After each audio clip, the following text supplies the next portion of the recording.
Hey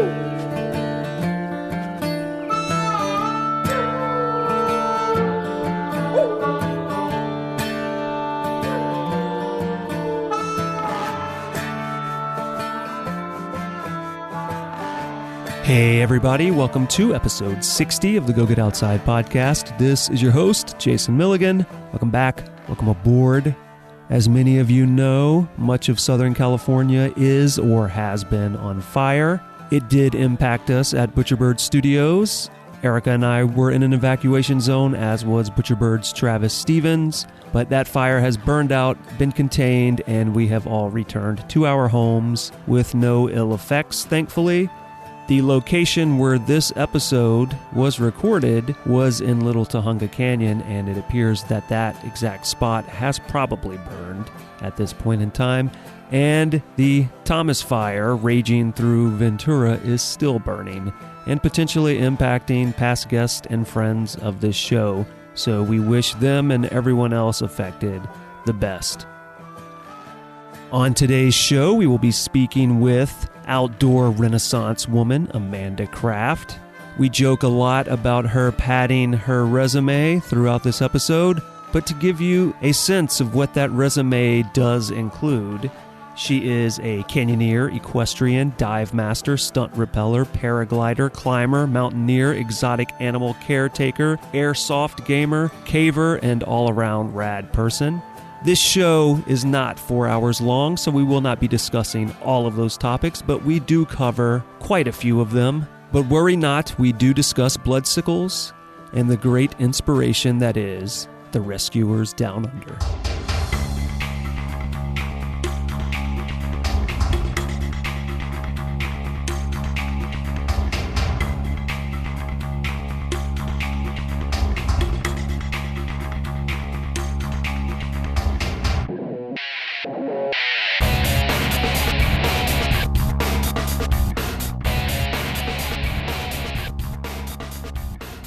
I'm Amanda Kraft. I'm 31 and I'm an outdoor enthusiast, and we're out here with my dog Tank, who's 4 and also an outdoor enthusiast. Yeah, tell us where we are located, because you who live all the way up in Bakersfield chose very nicely a location 20 minutes from my house, which holds some sort of interest to your history. So tell everybody where we're sitting right now and why this has any kind of historical significance to your life. We're out on a fire road in Little Tujunga, and I chose this spot because it's near the wildlife Waystation, which is where I used to volunteer. And when I was thinking of locations for you and I to meet up, I was searching through Rope Wiki, and I came across one of Alden's famous Ditch Wiki canyons. I was reading it and I was like, well, maybe this will be a good place to go hang out for our little recording, to go down a short canyon. And then I was reading in the description, and it had mentioned hearing the wildlife Waystation animals on the hike up. And it got me really excited because I used to volunteer for the wildlife Waystation for about 3 years. And one of my favorite things was listening to the animals, the lions roaring and the chimps and the wolves. In the beta, it was describing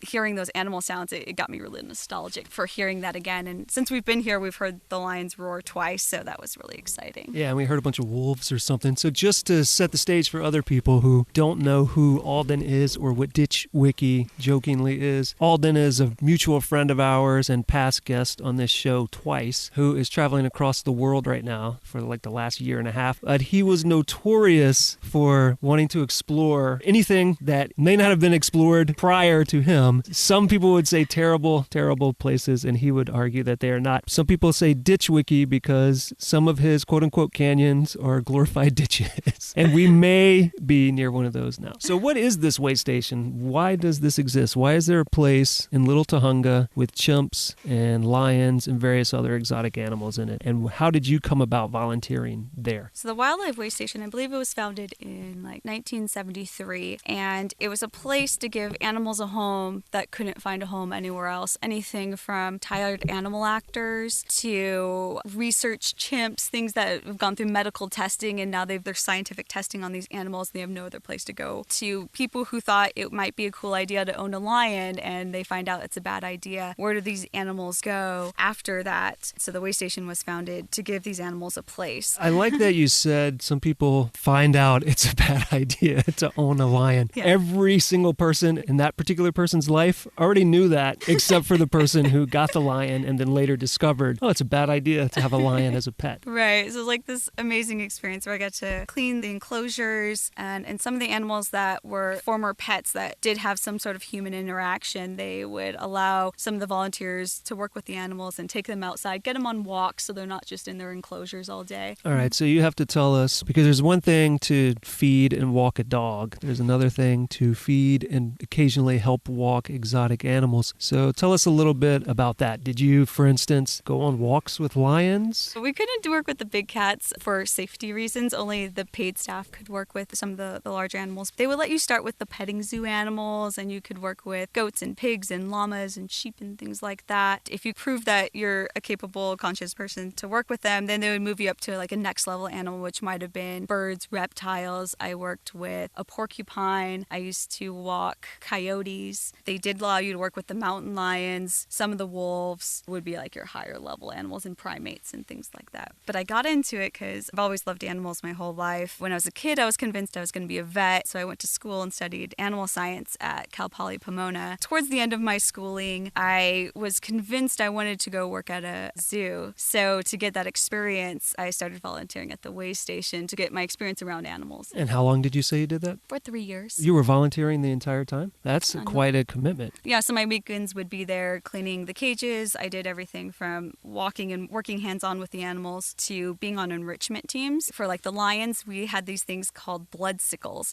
which is where you take so you were also getting serial killer training, essentially. Yeah, so we were working with blood and raw meat. It was a fun team. And what we would do is put a piece of meat in like this paper cup with some blood and water, and they became blood popsicles. We put them in a freezer, and then they would freeze, and there were these fun little blood and meat popsicles for all the big cats. I'm picturing you having to bring these home for some reason over the weekend, and a like friend of yours showing up and opening your freezer, then finding an excuse to leave your house and calling the police. I brought my bear stuff home with me, but not the big cats. But we'd be working there, your hands are all covered in blood, and you're trying to mix these little popsicles up, and it was a blast. We would take them around to all the big cats, and some of them would get so excited. The lions would start pacing back and forth, and you'd hear them roar and get all super excited for their popsicle. It was like their treat for the week. Did you ever have to fight the urge or give in to the urge to taste the bloodsicle and see what it tastes like? No. I'm sure it smelled terrible. Right? It was nasty, and all the bees loved it. There's these meat bees that would come out when you start doing that, so then you're being chased down by bees. It was terrible, but the lions appreciated it. So if you did that for 3 years, even volunteering, you said on weekends, right? Mm-hmm. That is a substantial amount of time to develop relationships with these animals and get a sense of behaviors. I imagine you initially thinking, oh, I want to work in a zoo and I'm going to go volunteer at this place. The you that went there then and the you that left there 3 years later probably had a very different concept of wildlife and animals in general. So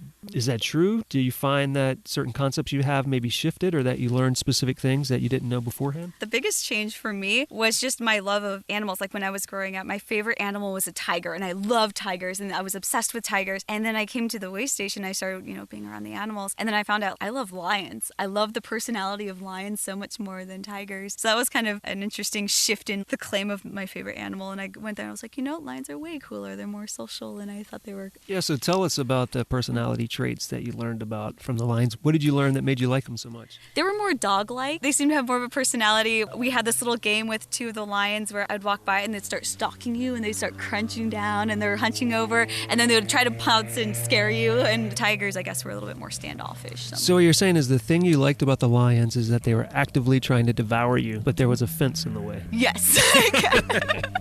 It was a fun game. Yeah, exactly. It was a fun game because there was a fence in between you. No fence, the game would be less fun for you. Yes. So we'll shift focus a little bit. We jumped right into the animals since we're already here. But as we said, we're here in the outskirts of Los Angeles. And you came here, it sounds like, for school, but you did not grow up out here. It sounds like you grew up in Colorado, correct? What I did was, as a child, my mom's really close friend that I consider my aunt, she had a ranch in Colorado. It was 356 acres in the middle of nowhere, surrounded by national forest. first. And when I mean out there, I mean the closest grocery store was 45 minutes away. The mayor of the town where her ranch was a golden retriever. So.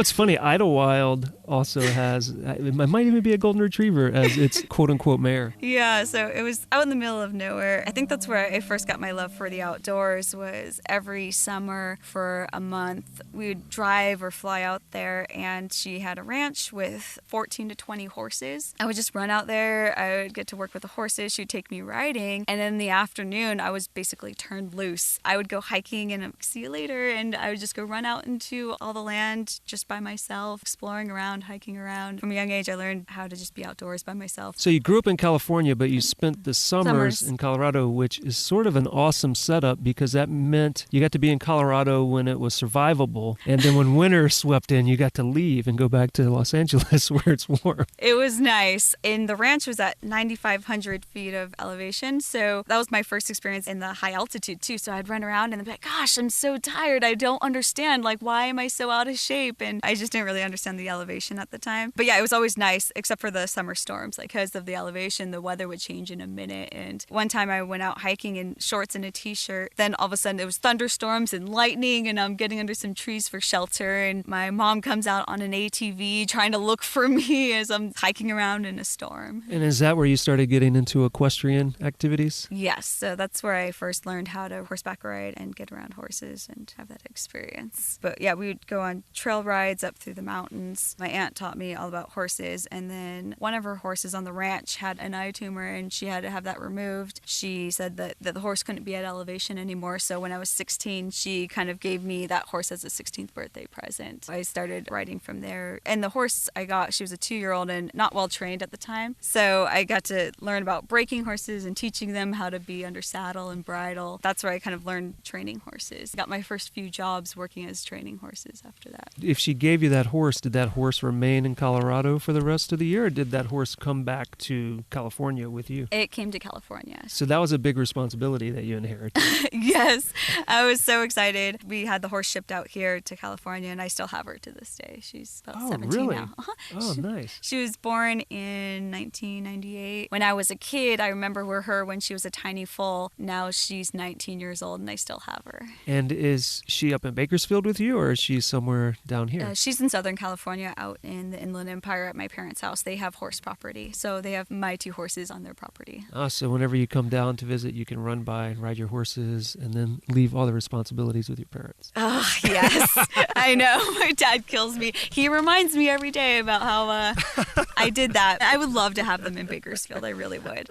So yeah, I have my horse that I've known since she was a foal, and she's my trail horse. And I have another horse that I got for jumping. And I guess you would say that was like my first extreme sport, horse jumping. It takes a lot of dedication, a lot of commitment, because when you're riding the horse towards the jump, you have to be very confident and engaged, and you're like, we're going to go over this jump, even though sometimes you don't, and the horse breaks, and then you go flying and knocking over the jump. Yeah, so you go over the jump, just the horse isn't guaranteed to go with you. Like, you can't have those thoughts in your head, because you have to have a lot of confidence when you do it, because if you start having hesitations, the horse can pick up on that in an instant. Imagine if that's your leader, and if your leader's scared, you're like, well, I'm scared. That's when you find that disconnect, and you see the horse pausing to break, and the rider goes flying over the head, and that's usually when those moments happen. So it's this difficult balance of needing to be confident and needing to project your image going over that jump every time, but understanding that sometimes that might not happen. One of the things you were telling me on our walk up here is how you've kind of had different stages of your life, how you've kind of danced between these different activities. So you earlier kind of got into horseback riding, and at some point you also started taking care of exotic animals. You also simultaneously have started to get into other activities and move between them. You were saying if I met you at certain times of your life, in one part you'd be an equestrian, another part you'd be a diver. So give us that timeline. Tell us a little bit about that. When it comes to hobbies, I tend to obsess about them. I got into horses, and then I went full out, and I was riding 5 days a week, 6 days a week, and I was training horses, and I was trail riding, and I was jumping. I think my next hobby I got into was scuba diving. It wasn't really a thought I had had. I thought it was interesting, but I didn't really have any ambition to be a diver. What happened was, I think we were talking a little bit earlier about how I was into animals, and then I wanted to be a vet, and then I was convinced I was going to be a tiger trainer. I started volunteering with the Waystation and getting that animal experience, and then one of my friends had gone on a trip to Australia and dove the Great Barrier Reef on a Discover's scuba diving trip. And he came back and he loved it. And he said, hey, would anyone want to get scuba certified with me? I didn't really have an ambition for it at the time, but I was like, I'm trying to pursue this path of being a zookeeper. If I had this scuba cert, that might open my abilities to get a job at an aquarium. So I was like, sure, what the heck? I'll go get certified with you. And if I hate it, at least it's something I can put on my resume. I find that very interesting because I have a feeling that every other activity in your life at this point, you have not approached from that practical standpoint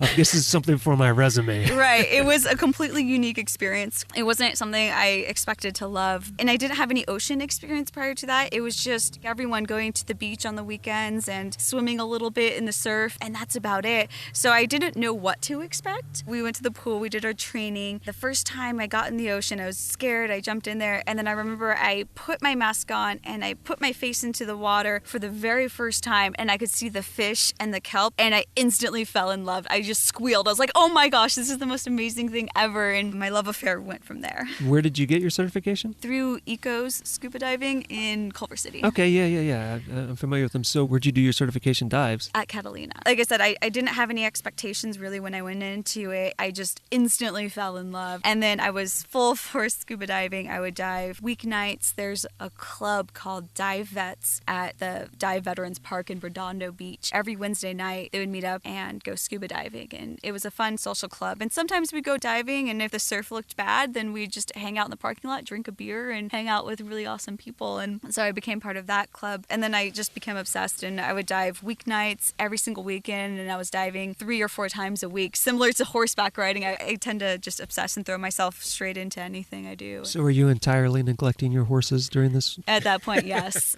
Then I just went full force on the scuba diving. So you became a dive master. So tell us, first of all, for people who might not know, what differentiates a dive master from other certified divers, and then also why you particularly went after that, because you don't have to do that. You can still dive without becoming a dive master. So your motivations for doing that are something beyond just wanting to dive new things. I think it goes to my learning process. I love the process of going from being a noob to being proficient. I tend to love that period of I don't know what I'm doing, and then each little bit I get better and more capable. So that learning process I'm completely hooked on. So when I started scuba diving, I got my open water, and then I immediately got my advanced open water. And so the ratings start out at open water, meaning you can dive unsupervised without an instructor up to 60 feet. You're not supposed to dive deeper than 60 feet, but people do. And then from open water, you go to advanced, which is where you learn some additional skills like how to really control your buoyancy in the water, your navigation, your night diving. That's when you'll usually take your first deep dive, which is down to 100 feet. So once you have your advanced rating, then you are capable of diving on your own up to recreational limits, which is 133 feet. From advanced, there's the rescue diver course where you're learning rescue skills and how to, respond to an unconscious diver underwater, to giving CPR and first aid. Every person that's ever taken rescue diver says it's like the course that changes your life. I think that's the point where you switch from being a diver concerned about yourself and making sure you have your weights and you're set to really paying attention to other people. I realized as soon as I became a rescue diver, I started paying attention to everyone around me, making sure that they have their gear on right. I can watch someone, I look around, and then I see somebody struggling to put their BCD on, and they might fall over with their big heavy tank, and you see that and then you rush to help them. So you just kind of turn your focus from yourself to other people. And so rescue was really the turning point with reaching that level. And then the dive master is what they consider the entry level to professional divers. So there's rescue diver, and then if you're continuing on a recreational path, then there's master scuba diver, which is like the highest rating you can get recreational. Dive master is where you're starting the entry level to teaching diving and becoming a dive professional. And you're like, this would be great on my resume. Yes. Should I want to work at the zoo or at the aquarium if I go all the way to dive master? And that was part of it. And every person who does scuba diving after a while, they kind of like to have that in their back pocket where if all else fails and I want to just make a break for it, I'm going to go to the Caribbean and I'm going to teach diving or be a dive master. So it's always a nice thing to have in your back pocket that you're like, I can work professionally somewhere at this thing that I love. One of the things that I find really interesting about taking the path all the way to dive master is diving is different from every other activity in that you have to wear gear that's actively helping keep you alive. So there's a sense difference in other activities. Like some people are not comfortable at heights, but, climbers are comfortable at heights. And so it's not that hard to get comfortable there and teach other people other things. But you were pointing out how you took the rescue class, and that was the moment where you realized, like, oh, I'm concerned about what other people are doing instead of just myself. Mm-hmm. And it's interesting just to know that you can reach this point where you can become comfortable enough in that environment and knowledgeable enough to where you can start to focus on those other things. And you don't have to just focus on, oh, do I have enough air? Do I need to worry about all these other things around me? It definitely changes your perspective. And while I was still on that career path of working with animals, I started volunteering at the California Science Center, which has a small aquarium there. And again, I loved it, but I was still thinking of my resume. I was like, okay, now I'm going to have this volunteer experience at this aquarium. That'll help me get into this profession. So I started volunteering there, and that's where my diving really changed. And I became really good at buoyancy control and how I move about in the water, because now you're on display for everyone in the aquarium, and you don't want to be that person wrapped up in fake kelp and half drowning in front of all the aquarium guests. When I started diving at the aquarium, I really got control of my buoyancy. I learned things like how to move my fin tip to move around in the water instead of like blundering around with my fins. I changed and became like this really awesome mover about in the water column because of the aquarium diving. And then at some point you realized, oh, my resume is not padded enough, so I need to add new activities so that I can get a job working in an aquarium or a zoo. And then you started getting interested in these other things. So tell us about those things. Sure. So I got into rock climbing, which is a very valuable skill for aquariums and zoos. Rock climbing was probably the first rope skill I got into. And it was my best friend from college, John. I was just hanging out with him one day, and I was talking to him like, yeah, I would really want to do rock climbing one day, because that was the first thing I could think of. I didn't know about canyoneering at the time. So I told him I wanted to get into rock climbing. And he's like, hey, you should talk to my friend, Ryan Dacey, who a lot of you know as Taco. And he's like, you should talk to my friend Ryan. He does all that stuff. So he directed you to the weirdest guy he could think of. And so he's like, yeah, my friend does that. You should go talk to him. And so I did. And that's where my rock climbing and canyoneering hobby started. That's cool, because I didn't realize that he's who you learned from. Because there's one thing I've noticed about him. He's a fun guy to climb with. He's just a fun guy to hang out with. But he is like really open to teaching people things and sharing things with other people, even though he has a predilection to climbing routes that when I see terrible Chaucy routes that no one would want to climb and probably don't have a name because no one's bothered to climb them, I call them Dacey routes. That's it in a nutshell. So that's kind of how I got into canyoneering and rock climbing. So when I was rock climbing, we would go do all of those. I did first descents with Ryan, first and only descents a lot of the time. And we kind of had this mutual relationship where I think at the time he didn't have a car, or his car wasn't working. There was all these projects he wanted to do, but he didn't have a way to get there, and he didn't have anyone who would want to go do them with him. So I was like, hey, I'll come pick you up. I'll take you to do whatever projects you want to do, and I'm just going to absorb information and learn. So it was kind of this nice trade-off where... He was like, deal. Okay, let's look at the rock. Oh, that looks really cool. That looks really cool. Oh, that looks miserable and dangerous. Let's do that one. Yes, exactly. So that's how I entered into canyoneering, and that's what I thought canyoneering was. I'll say I had two mentors. Ryan was definitely my first mentor, but the first person who gave me a canyon opportunity was Dominic Nadolski. Do you know Dominic? I don't, but I'm aware of him, and I am aware of his reputation for bringing people into situations like you're probably about to describe. So those were my two mentors coming into this rope world. All you need to do is add Scott Swaney, who's also been on this show in the past, to that list, and you would have all the people who would take you to do things no one else wants to do. And Scott was on my first trip. All right, there you go. So my very first canyon was Cerberus Canyon in Death Valley. If you're not familiar with Cerberus, Cerberus is one of the bigger canyons you can do in Death Valley. It's got 20... I thought you were going to go into the mythology of the three-headed Cerberus creature. So yeah, it's 29 rappels up to 270 feet. I had never done a canyon before. My rope experience was limited to that of 40-foot, 50-foot walls, climbing and rappelling. So Dominic, he's like, hey, do you want to go on this canyon? And he sends me the Chris Brennan beta, which is what we grew up on prior to Rope Wiki. I'm reading through the beta, And I'm like, dude, I can't do this. And he's like, hey, let's have dinner. Let's talk about it. It'll be okay. And I'm convincing him, I'm like, these are huge rappels. And I was very blatant about my experience. I was like, I've only rappelled 40 feet. He's like, you'll be fine. So I was like, okay. And I went out there and did it. And I was fine, but, I wouldn't recommend that being anyone's first canyon. I just did it last year at Death Valley Fest of 2017 because I hadn't done it since I did it my first time. And I had mixed feelings about it. Half of it was like, I'm so much more capable now. And I remember these things being so much bigger. I remember the 270 being huge. And now I look at it and go, oh, it's not that big now. But then I also remember going through the canyon going, oh my gosh, I can't believe I did this for the first time. Yeah, I know what you're talking about. I like to do that where you go back years later. I've gone back and done the first canyons that I ever did and lead them myself and then realize like, wow, these seem like such a big deal then and not now. And then the same thing with the first climbing routes that I ever led, go back after the fact and see how you've changed. So that was my first canyon. And if you know anything about that, there's no bolts. You're piling off Karen anchors and dead man anchors. And by dead man anchors, she means a bunch of rocks with webbing on them buried in a hole, not that you kill a person in the party and tie a rope to them. That was my first canyon. And then after that, I was doing first descent projects with Taco. These are the first and only descents. You're hiking for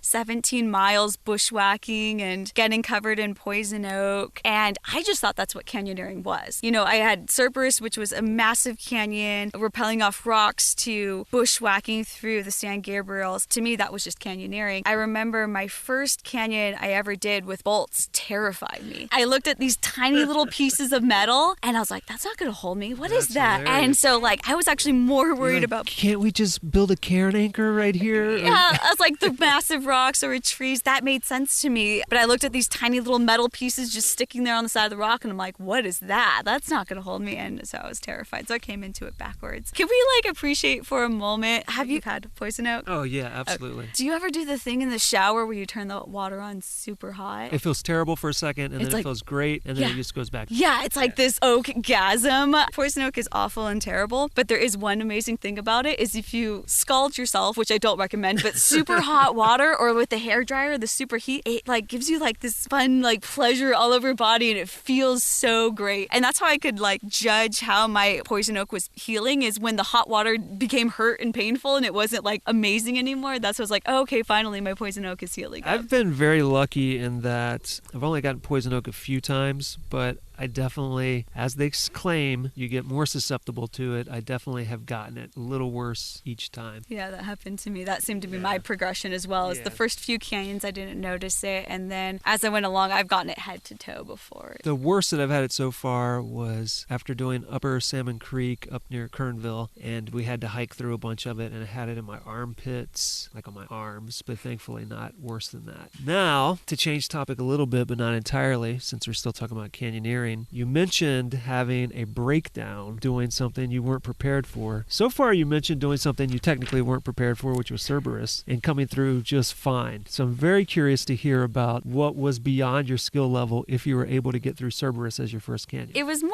not necessarily skill, but just stamina. So Taco, Ryan Dacey, and he came up with this idea to do a first descent on this canyon called Mine Gulch, which entailed summiting up Baden Powell and then dropping in backside near where Bighorn Mine is, dropping the whole canyon just to explore it. So the whole day was we had to summit a mountain and then descend 5,000 feet and then hike back up, I think, to 2,500, 3,000 feet to get back to where our cars were. I think if I tried to do it again, it probably wouldn't be so bad, but at the time it was beyond my physical capabilities. I was kind of susceptible to getting AMS, the acute mountain sickness or altitude sickness. That was my first experience with mountain sickness, and I didn't quite understand what was happening to me at the time. We drop into this canyon, and I think we were skiing down a slope of about 2,000 or 3,000 feet till we actually hit the canyon. So I was really tired, and I had started to get sick, but I didn't realize what was happening to me. So I started feeling just really tired. That was the first thing that I felt. I felt like I couldn't walk, and then all of a sudden I started getting really nauseated, and I was throwing up in between rappels, and I just felt like I had no energy whatsoever whatsoever. He was just kept telling me to keep moving to get down because his plan was to get me into lower elevation because he realized it was the altitude that was getting to me. And he kept asking me to move down, and I would just sit down, and I ended up like sliding down the scree on my butt. And at the time I was tearing my pants and I had no idea. So the whole back of my pants are torn, and I just had no energy. And at times I was asking him for a helicopter. I was like, how much does it cost to get a helicopter out of here? I was just so tired. It was mostly the summit of the mountain and mostly the altitude sickness that I didn't realize was affecting me. But by the time we got to the bottom of the canyon, I was completely spent. And then he's like, okay, well, now we got to hike 3,000 feet out to get out to where our cars are. And I think the whole day took about 15 hours. So it was a long day. Once we got to the bottom, I was just spent, and I'd been throwing up and I'd been sick, and I'm just done. And then he's like, now we have to hike, this whole hike out. I would just mentally broke down, and I think I was just kind of like, I can't do this. I physically cannot move anymore. And I start like crying to myself silently, just hiking. And I'm like, why do I do these things? I'm hating myself for being there and mad at him for taking me to this place. And I would hike, and then a few times I just collapsed on the trail and just lay there motionless, like I can't move.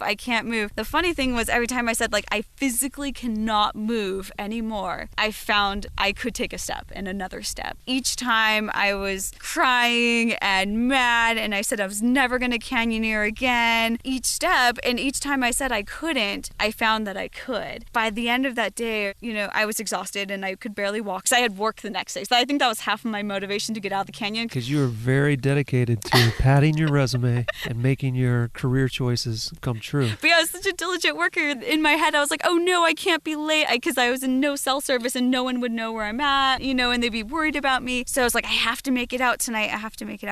I think about a week later, I realized, wow, that was an amazing experience. I realized how a lot of our limitations are really just mental, because there were so many times on that hike that I was like crying to myself saying, I cannot move it any further. And then I was able to. And I think that really kind of transcended most everything I do now, because I always look back to that moment. Every time I'm having a hard day or a long hike or tired with whatever I'm doing, if I'm on a long climb, I always think, this is terrible, but it's never as bad as that day. And I made it through that day. When I was marathon training and I ran the LA marathon, I remember, mile 23, 24, you're so tired. And I was like, yeah, everything hurts. I've got blisters. My legs are shot. But you know what? I'm not crying, like wishing like I wasn't here. So I'm like, it's not that bad. And I always kind of look back at that thinking like, well, it was never as bad as that day that I was crying, wishing I could never do it again. This isn't as bad as a Daisy route, whatever I'm doing. I like that because I do find the moments that leave the strongest, like indelible mark on us are those really shitty moments that we would never choose, except in the case of Ryan Dacey, who only chooses these moments. You would never seek out, per se, let me go have a terrible day like that. But then those are the days who change who you are and set you up for greater success afterwards. Or make you hate the sport and never return to it. One of the two. So where did you go from there? Stopped hanging out with Daisy? No, I loved it. I kept doing it. I did a lot of first ascents, and then I got into trade routes, and then I realized canyoneering can actually be fun, and it's not about suffering all day. So at the same time, I was really into ropes and really into scuba. Which do not go together at all. So with the scuba, I was volunteering at the aquarium, and our aquarium director was this really awesome character, Chris Wade. He's like this salty sea captain. He lived on a boat. He owned this boat called the RV Sea Watch, which was like this 73-foot research vessel that we all dubbed the shark boat. For a while, I got to know Chris, and then I got to crew on his boat, and I would go out on trips, and we'd run trips to Catalina, to Santa Barbara Island, a lot of the Channel Islands. I really got into shark conservation through Chris and the shark boat. It was not a path that I expected I would get into. I know, this almost doesn't belong on your resume at all. What we did was we'd go out there, we'd set the boat out, we'd set some fish in the water to track the sharks, and then we'd go dive with them free contact. And the idea was to give people this experience with sharks and to realize they're not the man-eaters that you think they are. They're not really out there with an agenda to hurt people. That wasn't something I really thought of at the time. I didn't have really any opinion about sharks prior to doing this, and then I got to see them in the water, and they're just amazingly beautiful. There were moments where I'm inches away from these sharks, and they're eating on fish, and I'm just sitting there filming them, and they have no interest in me. Like, they're not going to turn turn around and try to bite me. We had these really wonderful experiences diving, and the idea was to share that love of animals with other people. The biggest thing affecting sharks is shark finning for the shark fin soup and things like that. And over 100 million sharks die each year, which is affecting the ecosystem at large. So the idea is to give people these positive images of sharks. That way they're less likely to participate in things like eating shark fin soup or wanting to go on shark hunting trips and things like that. We would give people ecotourism, like these kind of experiences to grow a respect. So we would dive with blue sharks and some makos that we'd find around here in California. Then we took the shark boat down to Guadalupe Island off Mexico near Ensenada, or I think it's Rosarita, sorry. There we got to dive free contact with these sharks, and it was probably the most humbling experience of my life, where you're in the water and you realize you're not at the top of the food chain. Yeah, it's just this amazing, surreal experience. I remember being in the water and this 14-foot shark's cruising by. They look at you with these big black eyes. You feel like they're just seeing your soul type thing. It's amazing. And it's humbling because you're like, I'm not in control of this situation. You know, if the shark wanted to turn and, if it wanted to eat me, it totally could. And I am completely defenseless to this creature. And so half the time you're kind of expecting that to happen because that's what your brain's been trained. And then you realize they're not, and they're just, just checking you out and cruising by. So it's just this surreal experience that was like the most amazing thing that I had happen. And that was not the first time you had been diving with sharks, right? Right. I dove with some blue sharks, but we're talking about like 5-foot sharks, not like the biggest one we saw was a 16-foot great white shark. And so it was on a completely different level. Because you can go in knowing like, oh, they don't really want to eat me, blah, blah, blah, blah, blah. But your subconscious is going to say different things. So the first time you did dive and there was a substantial shark nearby, what was that like? Oh, it was terrifying. Absolutely terrifying. We'd have like a certain amount of divers and we'd all go down in a cage. And so we have the cage to hang out, and if you felt comfortable, you could stay inside. If you felt a little comfortable and it seems like the sharks were kind of calm and curious and they weren't too aggressive, you could go outside the cage. It was at your choice. We went down in the cage. At the time, there was no sharks around. So we're like, okay, we kind of got a little bit confident. Everyone was kind of swimming around in the blue water. The water out at Guadalupe Island is just crystal clear blue. So you can see for like 100 feet. The viz was so great there. We're waiting around. It's been maybe 30 minutes and we're not seeing any sharks. I think everyone's just kind of swimming around, enjoying the water. And I had gotten out a little ways. And my friend who was working as the safety diver for our group kind of comes over next to me. And I'm looking at him. I'm like, oh, hi. And then I turn and look. I'm like, oh, there's a shark. And then we're looking at the shark and it's just like swimming straight at us. Like you can see like the head coming and its tail swishing back and forth and he's coming straight at us. And I was like, oh no. Because the Jaws theme is running through your head and you're like, this is it. And I look around, I'm like, okay, where's the cage? And then I look over and the cage is like 50 feet away. I didn't realize I'd been like swimming out so far. I'm like, oh no, I can't swim for the cage. What do I do? So I sit really calm in the water and then the shark's still swimming straight at us. And then I totally sacrificed my friend Josh. I grabbed his BCD and I hid behind him. And I'm like, that's it, Josh, you're getting eaten, not me. And, wow, that must have been great. Thanks for your friendship that day. Yeah.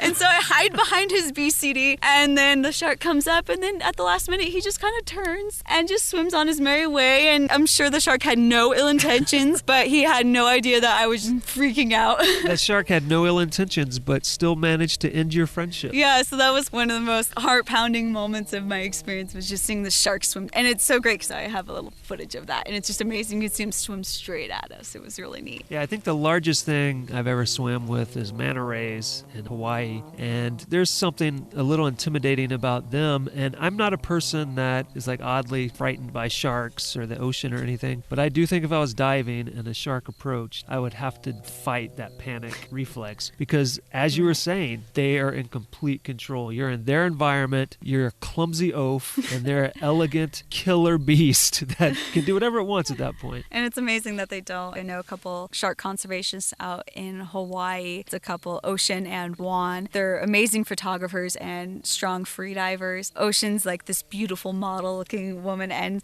so Juan goes down and takes these beautiful pictures of her swimming next to tiger sharks and next to all these beautiful animals, just to give them a different image. They're really amazing what they do with their shark conservation. Yeah, Jaws did a bunch of unfortunate things for sharks and for people's fear of sharks. Right, so we're trying to work to reverse that. But I think it's really cool that you can go, you can experience this creature that you admit terrified you, and then change your relationship with it so that you enjoy being near it, you can admire it from afar, and then be inspired to want to help conserve it. So what sort of things are you doing to actively help conserve shark populations? It's not so much of my focus anymore. Well, of course not. You filled out that part of your resume and then you moved into paragliding. I did find a new hobby and I have a new obsession, I do admit. But at the time, we would work on the image as far as bringing people out and letting other people have that amazing experience too. When we were down at Guadalupe Island, there is a project called Fins Attached, and they do shark research out there. So we were kind of working with the biologists down there to help ID sharks that we had seen that day and help them with the identification and tracking of the great white sharks. Something I definitely want to make sure we do is I'll get you to give me links to places like that so that people who are interested in getting involved in that can find ways to do that. So like we were saying, your mercurial nature has brought you to other activities, including stunt rappelling. So let's talk about that a little bit, because I guess it's its own activity, although it shares so much with climbing or canyoneering or other rope type activities. So what differentiates a stunt rappel from any other type of rappelling? Stunt rappelling is more of a one-off rappel. So you're not trying to get down a cave or a canyon. It's mostly just rappelling for the sake of rappelling. Usually those are large rappels. So when I first got into canyoneering, I loved the big rappels. I love the exposure. My first canyon, I did a 270 and I thought that was amazing. I loved hanging out in the great expanse. And this was prior to flying. To me, that was the closest to flying I could get, and hanging out in the big open air was on rope. I just naturally went through a progression of the 270. I went with Scott Swaney on his first descents in the Death Valley Canyons, and we did a 370. And from there, I did Undertaker Canyon, which is out in Death Valley, and that is a 580-foot rappel, which is probably one of the largest canyon rappels you can do. And then from there, someone had told me about this event, Bridge Day. What Bridge Day is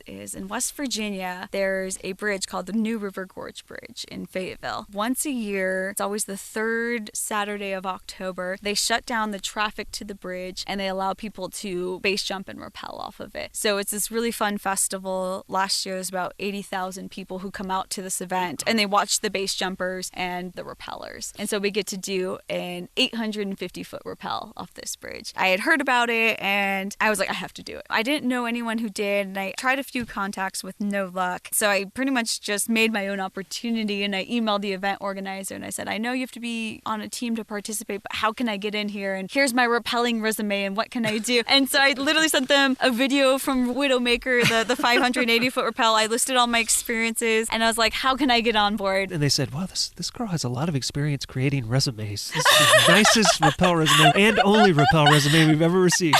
So Benji, the organizer, was amazing, and he hooked me up with a team. They found a team who had space, who can get me on board, but they're like, okay, but we can't just take you to the bridge for the first time. We don't know who you are. So you're going to have to make it out to our practice in 3 weeks in North Carolina at this place called Wayside, which is a 700-foot rappel. In 3 weeks, I had to get on an airplane, book a ticket to go to North Carolina to go do this rappel and learn how to use the caving style equipment that they use, because I had done all mine on canyoneering devices like ATS and ATCs. I think they don't allow those at the bridge on Bridge Day. You have to use a caving rack, which I had never used before. So I had to have a crash course in caving gear and how to do this big rappel. Yeah, for people who don't do a lot of rappelling or have a lot of experience rappelling, what they might not realize once you get to rappels of these ridiculously long lengths is friction is going to change drastically as you go, and so the speed that you can move is drastically going to change. And so what you're using is a caving rack so that you can easily remove and add friction as you make your way down the rope. Correct. And that was something I hadn't had experience prior to. I had to have a crash course in using a rack. One of the places I went, I'm like, where can I find big drops to use this rack? So I took an 18-inch rack through Middle Earth in Yosemite, because that was the place I could think of that had large drops that I could practice fine-tuning with that. So I learned how to use a rack in a few weeks, and then I was off to North Carolina and I did 700-foot rappel off Whitesides, we also climb back up the rope too, which is also interesting. We use a system called the rope walker, where we have cams attached to our feet and a roller on our chest that keeps you to the rope, and then you're just walking up the rope, which is another fun mental exercise. Once you start getting climbing on these big exposures, like 700 feet of rope, it's kind of funny. Your brain starts tricking you a little bit, and you'll start thinking about, okay, well, I have all these really great points of attachment, but what if the rope breaks just above my head? What am I going to do? So like you get these weird mental images, and you start to think like, oh no, what if the rope snaps? It makes you climb faster. Okay, so I'm very curious about this system you just mentioned. Is it essentially sincerely walking up the rope, so all of the work is being done by your legs, as opposed to jumaring, where the work is kind of split between your arms and your legs? Yes, you can be 100% hands-free on this system. It basically has a cam on your ankle and on your knee. There is a bungee system. So when you take a step, the bungee pulls that cam up, and then it stops, and then you take the next step, and then the bungee pulls that cam up. So you're literally just stair-stepping up this rope completely hands-free. Okay, that is very interesting. I want to learn more about this in the future. It's probably the most efficient system, but it is pretty bulky, the gear, so you're not going to use it on anything less than like 200 feet. That's where you'd use more of a frog system. This is really meant for covering long distances of rope. So I've done Bridge Day for 3 years now. And you just did it again recently, correct? I did. I just did it this past Saturday. Bridge Day is an amazing experience. Like I was saying earlier, how there's thousands of people on top of this bridge, and the rappellers are underneath on the catwalk. And when you're on the catwalk and you're on the rope, you don't see any of that because it's all above you on the bridge. So it's kind of this dichotomy of when you're on the bridge, it's so quiet and beautiful, and then you get back up to the top and there's just this chaos of people that you just can't see from under the bridge. It's really neat. So what you do is you can do these 850-foot rappels down, and then they run a shuttle system for the base jumpers and rappellers. So you can get on a bus and get right back up to the top. So it's probably the only place that you can do 4 or 5 800-foot rappels in a day. Where else would you have that chance? So it's a great place to practice big drops like that. It's really a lot of the East Coast cavers use it for a testing grounds per se, or a pre-qualifier for doing bigger pits like Golondrinas down in Mexico. There's a 1,200-foot pit. That's where the swallows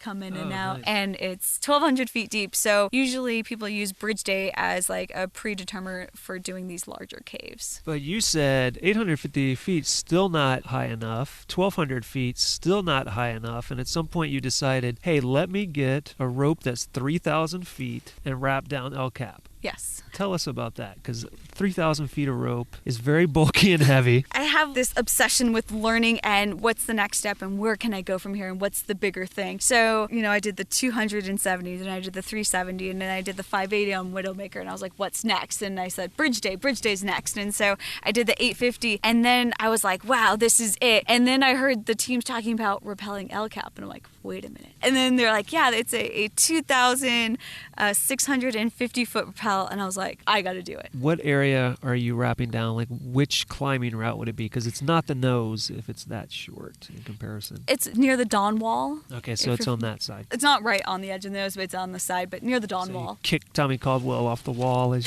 you wrap down. Yeah, so it's surprising. Like, we'll get climbers. I think our previous team expeditions had met Alex Honnold on the wall. And he was like, why the hell are you doing that? You're going the wrong way. It's a lot to organize logistically. Usually we'll have a team of mules bring the rope and all of our camping gear up to the top. Yeah, so I know what is the weight of 3,000 feet of rope? Oh, I don't know. You don't know? Because you had to put it on mules, right? But that was the pre-rigging team. I got to show up and just do the fun stuff. But it's got to be several dozen. I think we say our 850-foot, how much was that? Like 150 pounds of rope weight? It's a lot of rope weight. The friction change is substantial when you're on El Cap. But yeah, so the challenge to El Cap is there's no easy way to get to the top of El Cap. You're looking at a 9-mile hike or a half-mile climb straight up the rope, and that's about the only way to get up there. The fun part of it is you really got to want it, and you really got to want to work for it. So when I went to El Cap, we did the hike in, and a lot of my concern was for going too fast and getting out of control with my friction, but really a bigger concern is having too much friction and overcoming the weight of the rope at the beginning. The friction at the top must be terrible. You've got 2,800 feet of rope underneath you and all those hundreds of pounds pulling down. It's like having imagine a dead person hanging off of your rope. Right.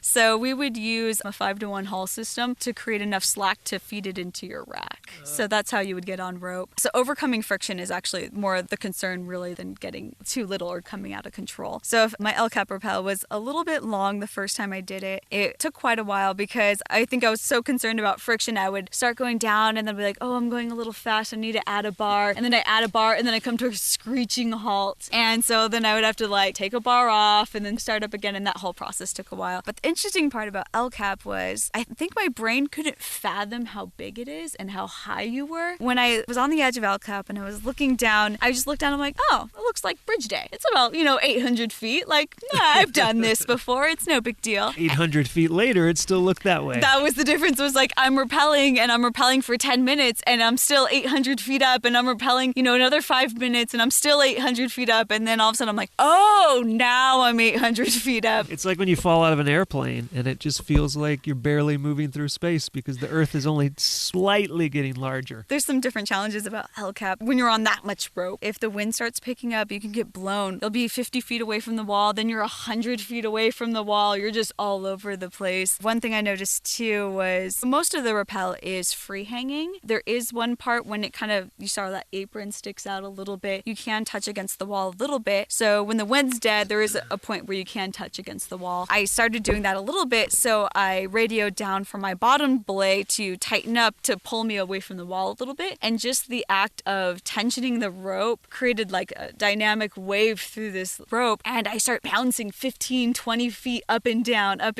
And I got like a little motion sickness looking at the wall. I'm like, to look away from this. And what thickness rope are you using here? Are we talking 10 mil, 11 mil? 11 mil. 11 mil, 11 so mil like static. I was just bouncing up and down 15, 20 feet. And so that was just crazy. So everything's exaggerated, but it was kind of amazing. And so you said it took a while to get down. How long is a while? About 25 minutes. That doesn't sound terrible because that is a long distance and a lot of different variables to deal with. And you probably want to enjoy the view. But what about harness? Because hanging in a harness for 25 minutes can be miserable. I used a caving style harness with some extra padding. They're wider around the leg loops and they're a little bit padded. So that way you're a little bit more comfortable sitting in the harness that long. And no chest harness? Just the waist harness, and I had the chest plate for my ascending gear. So if at any point I had to turn around and ascend, I could do that. Ascending is a whole nother beast too. It kind of took me back to my Gulch, where it's a mental exercise when you have to climb half-mile straight of rope.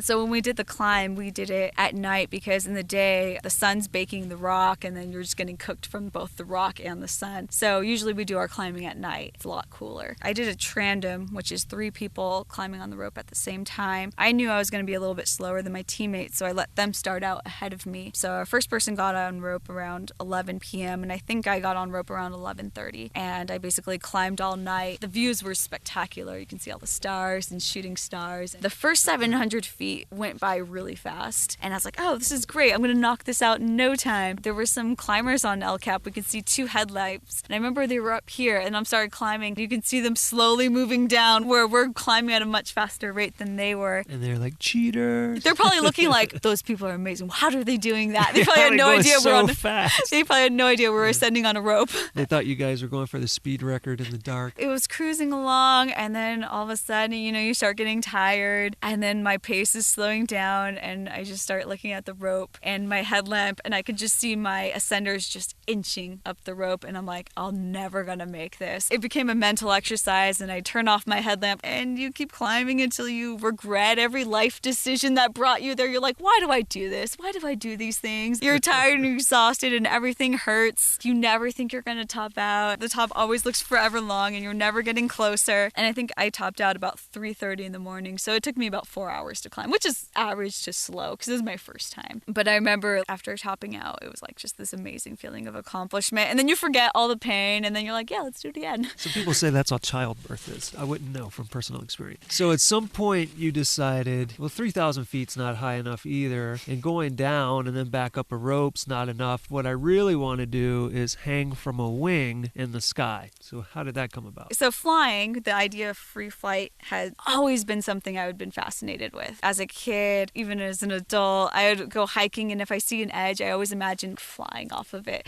So rappelling was the closest thing I could get to being in that airspace. It was one of those things that I've always been interested in, but I was maybe afraid to commit to. I was also into scuba diving, so I didn't have money at the time. Which is flying in water. Yes. It was something I'd always been interested in. Did you ever see the movie The Rescuers Down Under?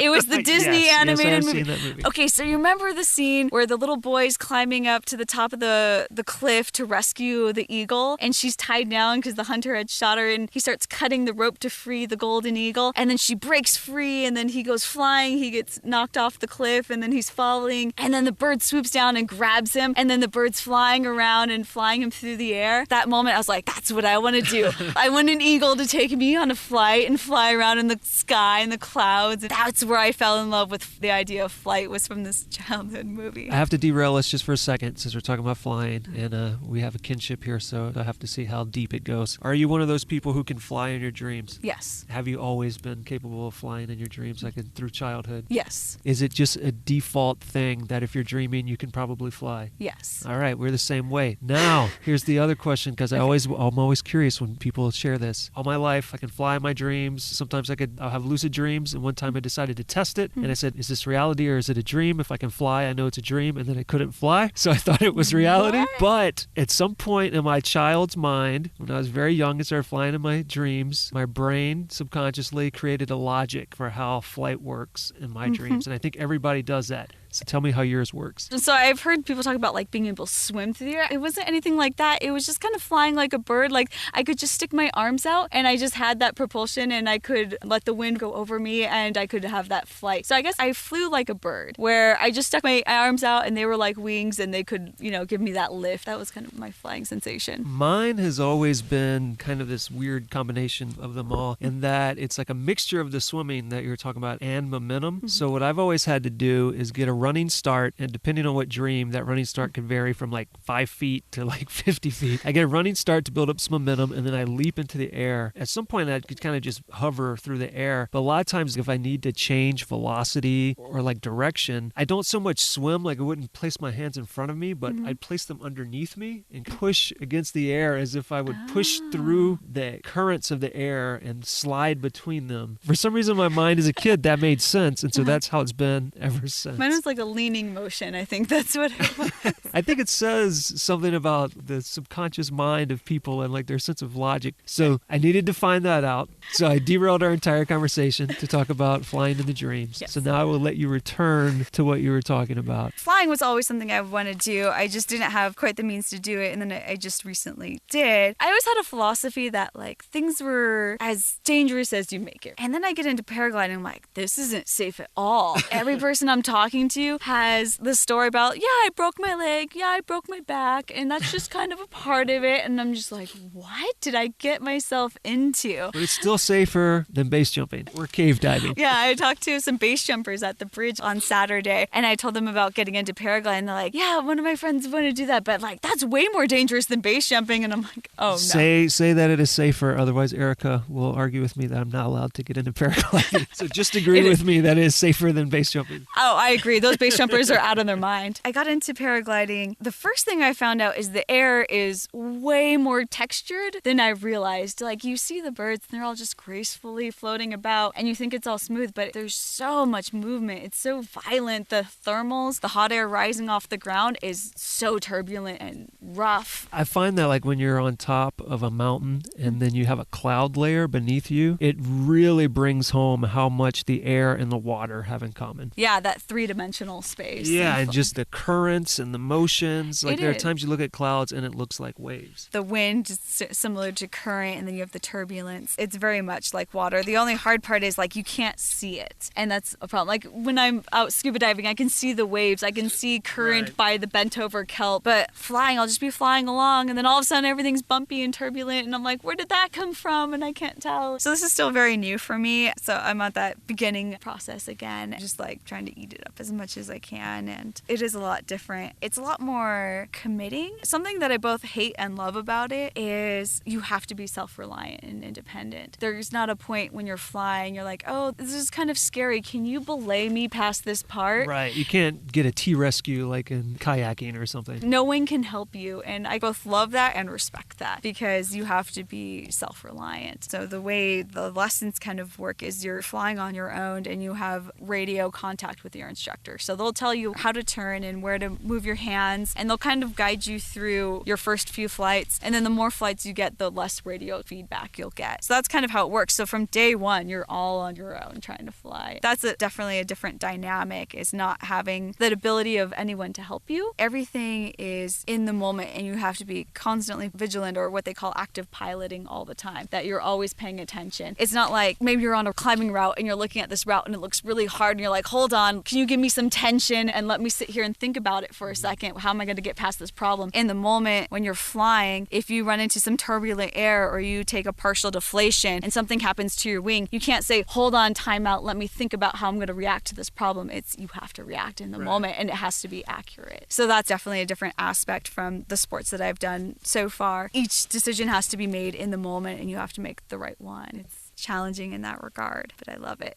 So how did you go about getting the training for it? I went to Eagle paragliding in Santa Barbara, and I was recommended from a friend, Ben. So I had seen Ben's pictures from paragliding before, and I'm like, hey, I really want to do that. Where did you go and learn? And so Ben gave me a ton of great information. I can imagine that he would. He's excellent. I asked him like one question and he gave me paragraphs and paragraphs. Ben's been super excited now because before his only paragliding friend was his friend James up in the Bay Area, and so he didn't have anyone locally, and so he's been really excited and kind of following my progress because now he's got a new buddy to go paragliding with. Has he tried to sell you his powered paraglider that he doesn't like? He has, actually. Anytime I want it, I get a really great deal on it. So I got into paragliding, and I got David Angel into it as well. I was talking to him about it, and then I found him doing a lot of research about it as well. Like, I would tell him something, and he's like, hey, did you look at this or that? And I'm like, you should come try it. So now the three of us have been getting out and flying. I'm going to derail us one more time because we're talking about flying, and so I have to ask this question personally as well because I never understand. You know that age-old question where people are like, oh, if you could have a superpower, would it be X-ray vision or flying? I don't even understand how people put those in the same category. Not the same at all.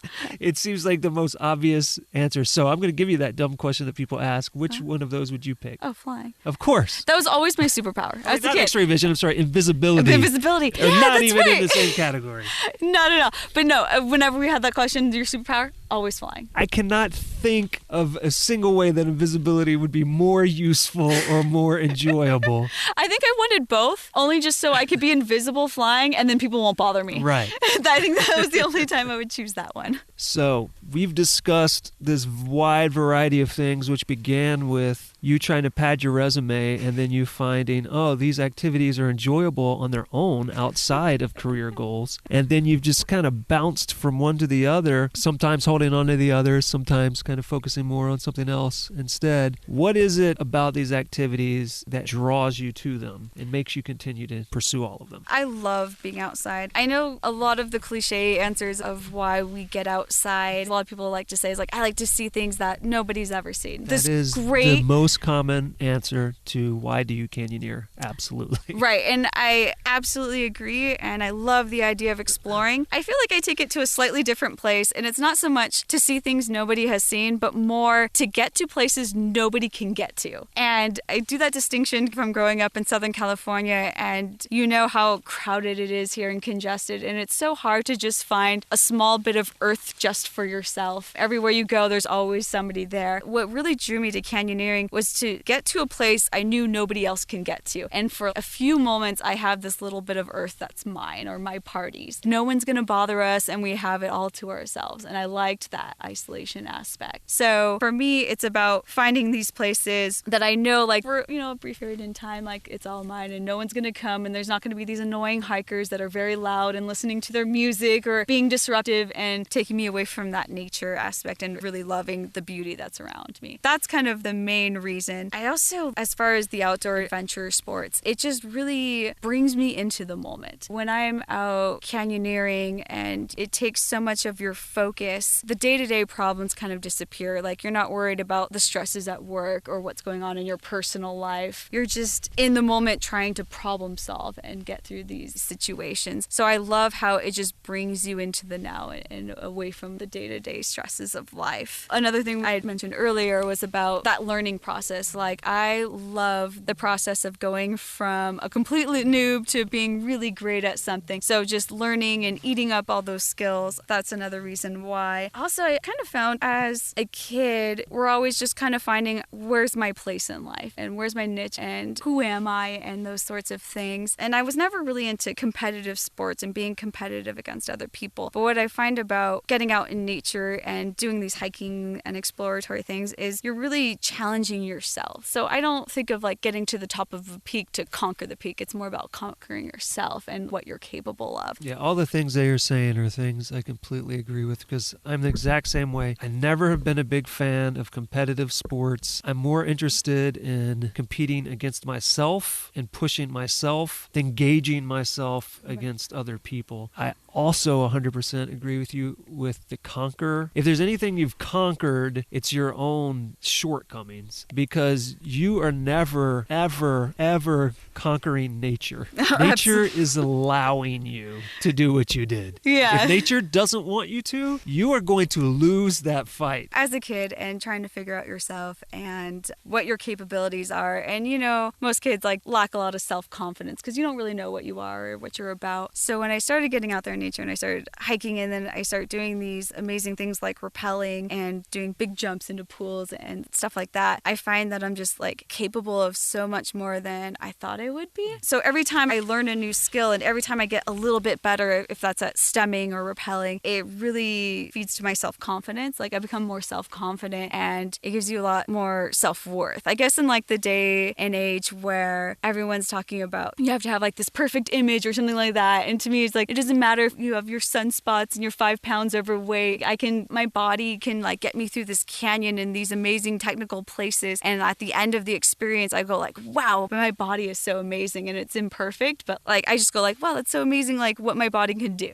And it's not perfect to like the media standard, but I get a little self-love, I guess, out of that. Do you think that competency and that confidence bleeds into your life outside of these environments? Yeah, you take it to the rest of your world. And when I take career risks and career leaps and I have to go do things like public speaking that would have been scary before, I'm like, is talking in front of people really so bad? Or, you know, is it as bad as the canyoneering or rappelling? I'm like, oh, you know, I almost died last weekend and I still live. So like, this is nothing. So yeah, the confidence does carry over to, I guess, your normal life. One of the reasons for the existence of this show is the kind of things you're talking about, which is it's easy for people to kind of look at all these activities as these frivolous things for privileged people to do. But I sincerely think that even something on a less extreme, for lack of a better word, level than a lot of these activities could be so beneficial to people and could teach them so much about themselves and just make them more capable, more confident people in the end. Because I feel the same way as you, where the me before this stuff and the me after this stuff is a different person, and I like to think a better and more capable person. Yeah, I'd say before, like, I didn't quite know my niche. And then as I became more capable, I just realized, like, I'm able to do so much more than I ever thought I could. So I really kind of love that feeling, and it's a way for me to kind of get in touch with myself and what, you know, my abilities are. And I feel like throughout this growing process, like, I'm capable of so much more than I thought I could. Basically, I'm the black sheep of the family, right? Like, nobody else is into outdoorsy things like I am. It's been a completely individual pursuit. I feel like to not get yourself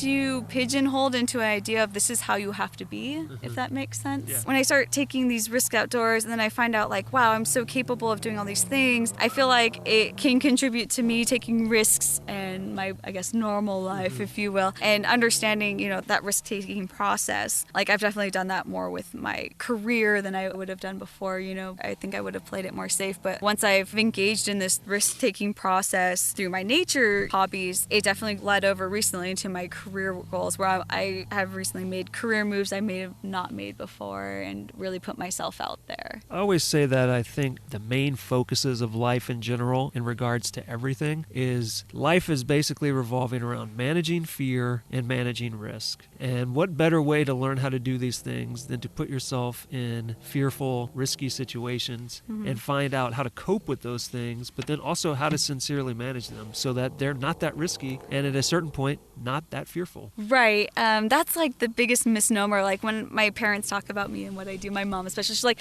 oh, you're fearless. And I'm like, that's not true at all. When I'm doing, something that's a little bit above my pay grade for the first time, if I'm stepping up a level in a canyon, I have butterflies and anxiety just like everyone does. It's not about not having fear. It's about recognizing that and managing that. And that's a different aspect where I absolutely feel fear. I would never consider myself fearless, but I can recognize it and talk myself through it and just kind of understand, okay, well, this is where this fear is coming from. It's a life-preserving mechanism, but you have XYZ skills that you're going to know how to complete. I guess I kind of do a breakdown of what I'm about to do, and it'll just be like, okay, like you're scared because of this reason. In Jump Canyon, I'm going to do a 30-foot jump. Yes, I'm getting the butterflies, and I'm like, your body's doing a good job of preserving your life and telling you that this is a potentially dangerous situation, but you know the right technique to enter the water, and you know it's going to be okay. You know that this is going to happen, and it'll be all right. And, it's about taking that plunge at that point. There's definitely a big misconception about people being fearless and maybe reckless. I would definitely argue that it's neither of those things, because the reckless people don't stick around either because of a horrible tragedy or just because people stop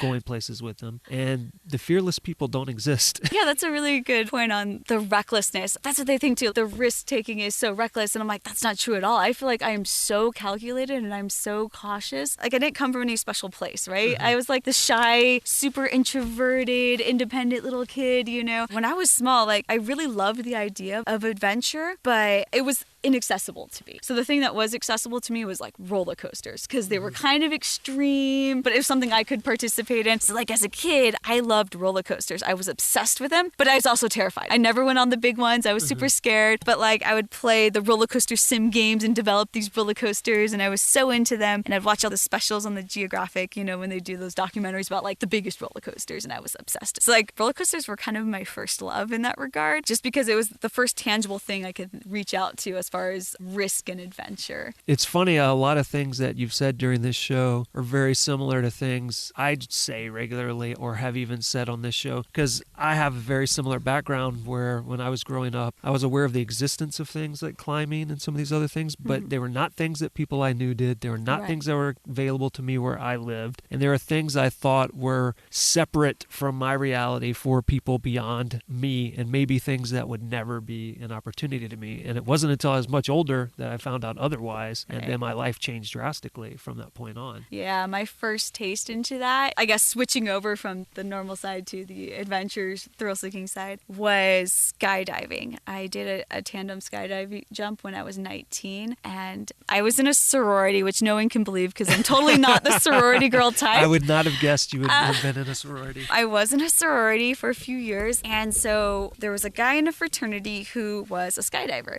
And he was so hot. So yeah, he was pretty cool. And he had arranged a skydiving trip. Like, hey, let's get everyone together. Let's all go tandem skydivers. I was like trying to be cool, and I'm like, I want to go skydiving, and I want to be a part of the trip. And so we planned this trip, and I was terrified, absolutely terrified. Anyway, the trip ended up getting canceled, and I was utterly relieved because I was like, oh, thank God I don't have to actually do this. Oh, how you have changed.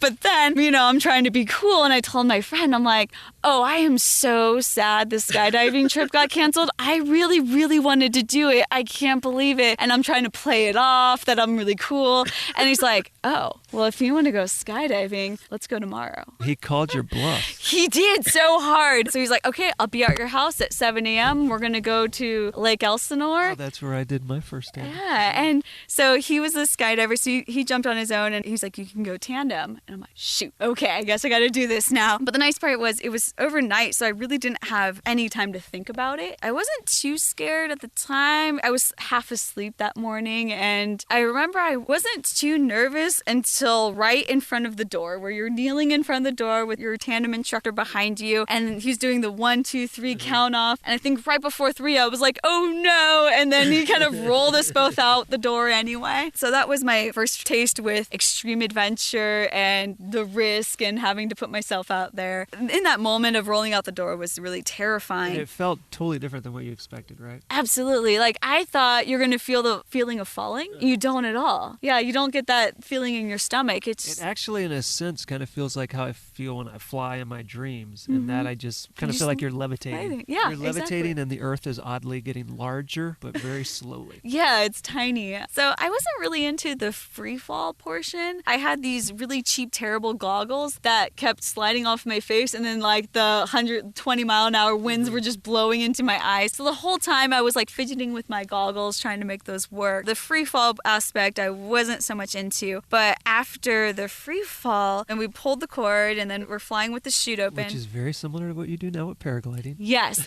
I love that. I love just floating around like a bird. And that's when I knew I wanted to paraglide at the moment. And paragliding, I never did a tandem paraglide. I just knew from having that previous experience, I was going to absolutely love it. So it was just a matter of just saving up enough money to get all the gear and the training. So now that we've run through your entire life and looked into the philosophy behind what you do, why you do, and got to hear about your sorority life before you were the adventurer you have become, we should probably go ahead and start wrapping everything up. What I like to do at this point is have you share any online places where people can find more about you or organizations and other things that you would like to direct people to. If you're on YouTube, I put little YouTube clips of my adventures. You can search through my screen handle, Pugfugget. That's Pugfugget. You have to search with that in quotes, because if you don't, you're going to get pictures of pugs and other things.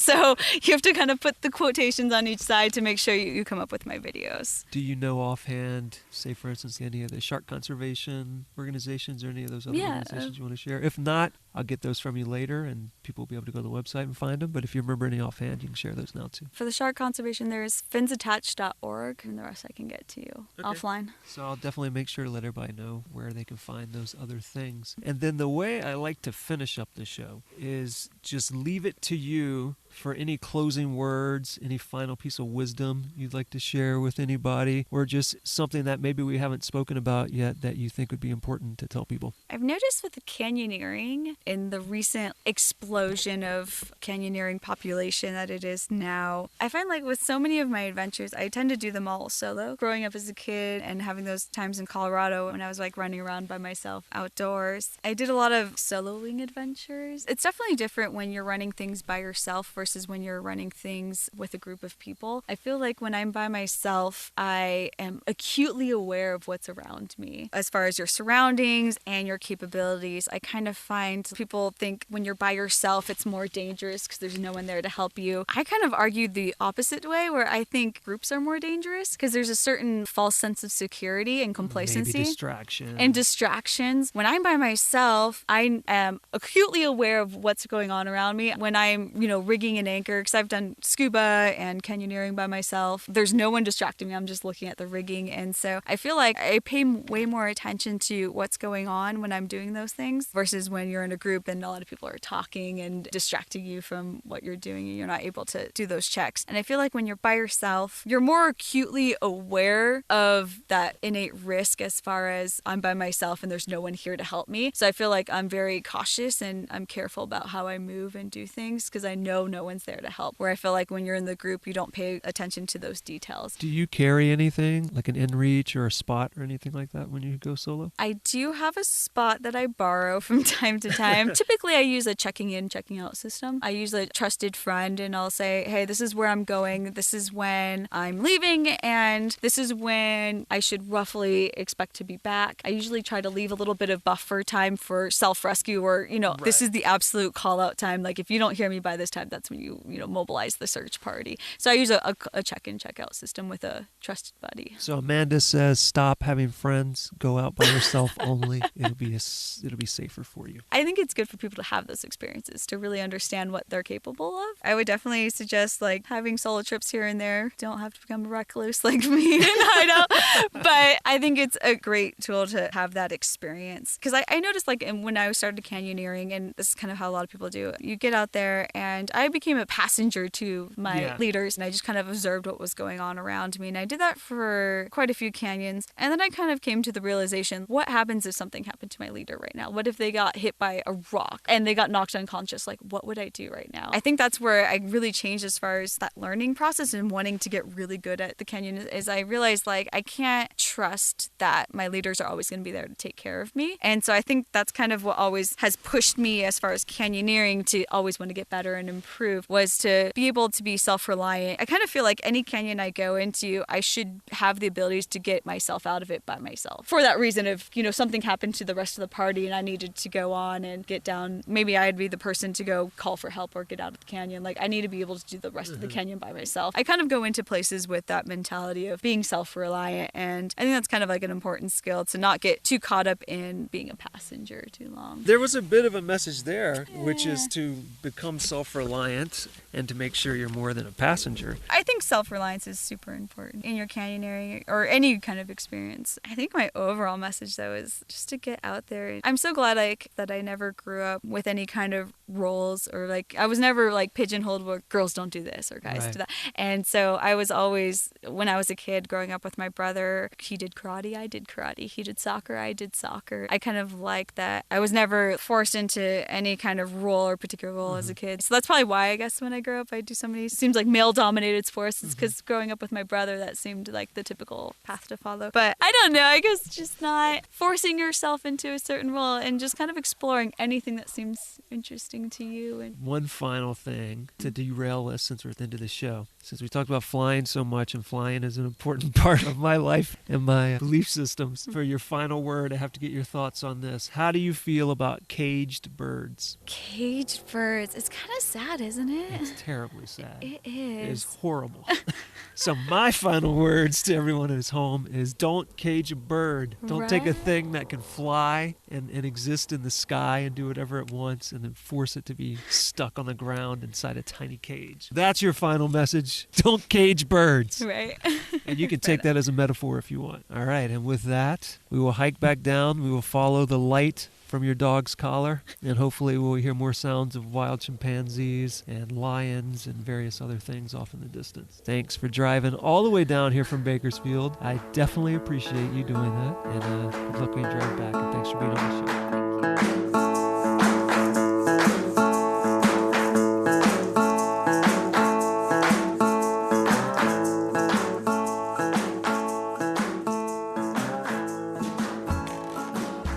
And as a further example of how Amanda never sits still and continues to try to improve herself, here is Erica to read, in Amanda's words, an update.